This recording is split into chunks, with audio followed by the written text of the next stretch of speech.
जय माता की मित्रों। तिथि वाले पाठ को ही हम लोग आगे बढ़ाते हैं। अब चलते हैं आगे के योगों की तरफ। तो रवि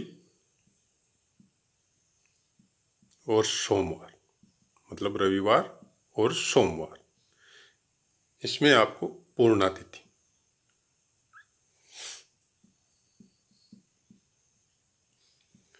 और मंगलवार में भद्रा तिथि,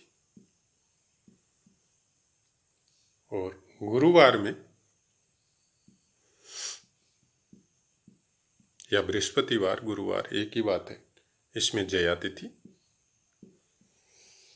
और शुक्रवार में रिक्ता तिथि, और शनिवार में नंदा तिथि।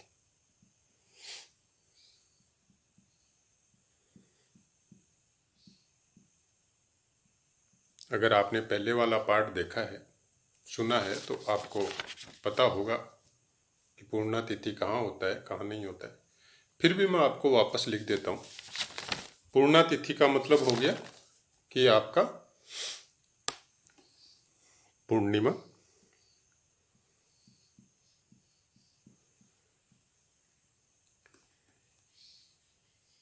पंचमी और दशमी। भद्रा का मतलब हो गया दूज, सप्तमी और द्वादशी। जया का मतलब हो गया तृतीया, अष्टमी और त्रयोदशी। और रिक्ता तिथि नवमी, चतुर्थी और चतुर्दशी। नंदा तिथि हो गया प्रतिपदा, मतलब एक या प्रथमी, और एकादशी या ग्यारस और षष्ठी, ये हो गया। जब ये तिथियां ऐसे ऐसे वारों में पड़ती है, जैसे रविवार सोमवार में पूर्णा तिथि, मंगलवार में भद्रा तिथि, गुरुवार में जया तिथि, शुक्रवार में रिक्ता तिथि और शनिवार में नंदा तिथि, तो जब ये सब इन वारों में जब ये तिथियां पड़ती है तो इनको अमृत सिद्ध योग बोला जाता है। मतलब जब आप इन वारों में ये तिथियां पड़ती है और ये अमृत सिद्ध योग,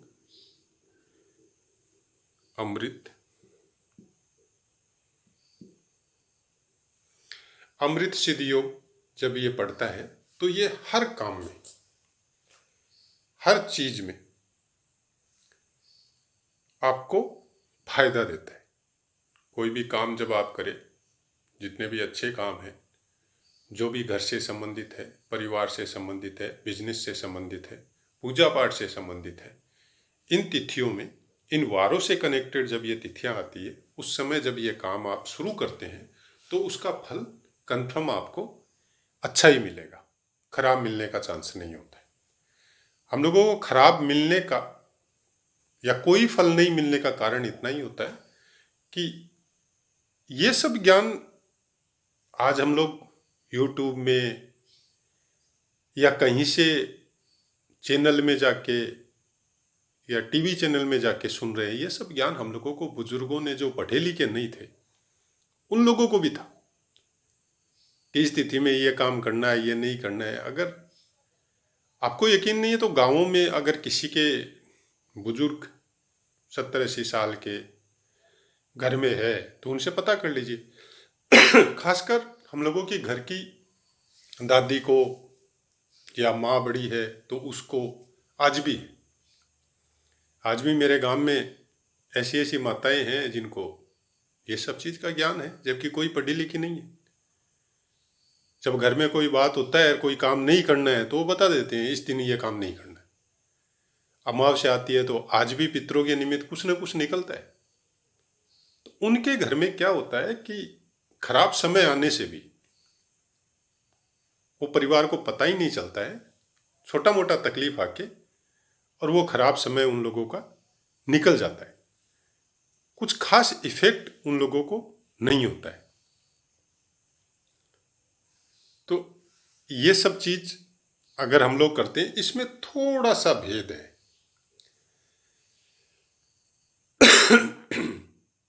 थोड़ा सा भेद यहां है कि अमृत सिद्ध योग और सिद्ध योग अगर सेम दिन हो जाए, क्योंकि रविवार सोमवार में भी होता है, ये अमृत योग होता है और सिद्ध योग भी होता है। जैसे आप शुक्रवार में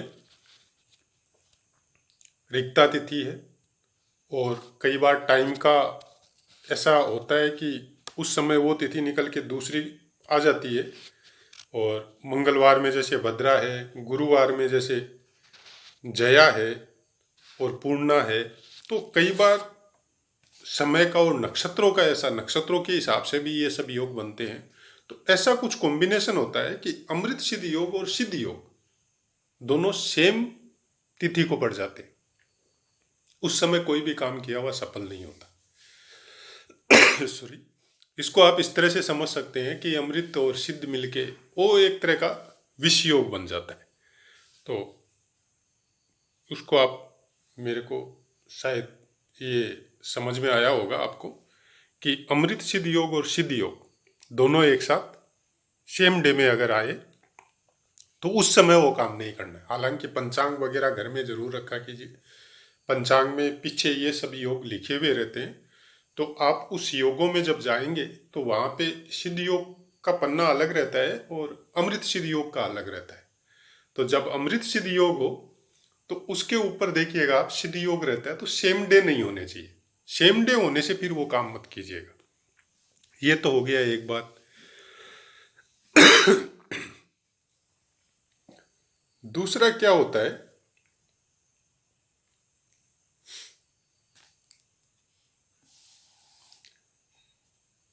जैसे कुछ बातें यहां पे बताई गई है। मीन और धनु राशि में सूर्य रहे, मीन या धनु, इनमें अगर सूर्य रहे, सूर्य हो तो द्वितीया तिथि, और वृष और कुंभ में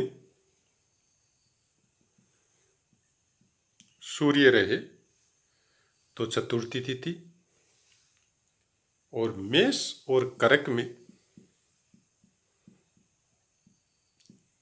अगर सूर्य रहे तो षष्ठी तिथि, और कन्या और मिथुन, कन्या और मिथुन, इनमें अगर सूर्य रहे तो अष्टमी तिथि, और वृश्चिक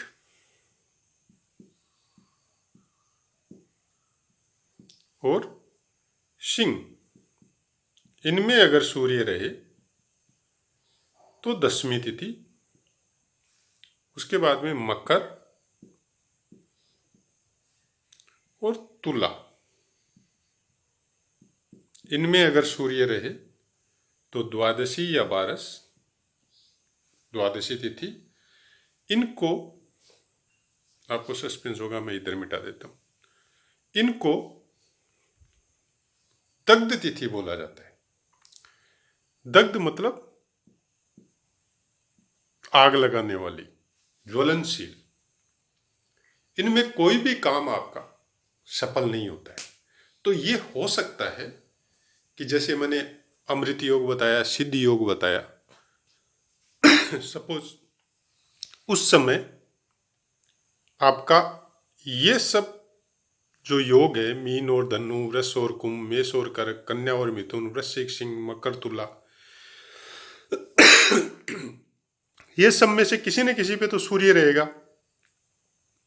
तो आप पंचांग खोल के देख सकते हैं कि सूर्य अभी कौन सा राशि पे गोचर कर रहा है। उसके हिसाब से वो तिथि जो है वो वहाँ आपका कॉम्बिनेशन मिल रहा है कि नहीं मिल रहा है। अगर मिल रहा है तो उस तिथि में वो काम नहीं करना है, वो दग्ध तिथि है।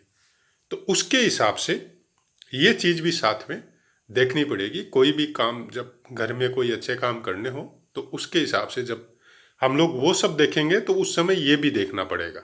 तो मेरी तो ये इच्छा है कि ये सब चीज़ को याद कर ले, या एक बार में याद नहीं होता है, 2 बार करें, अभ्यास में लाएं।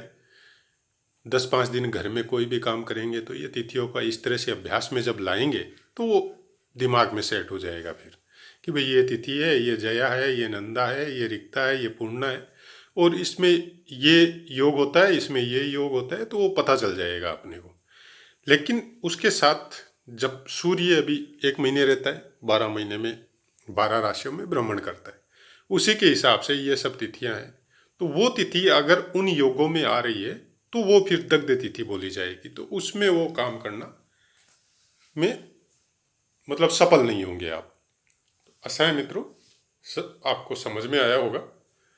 अब जय माता की वाणी को विराम देता हूँ और आगे वाले पाठ में फिर आगे की बात करें।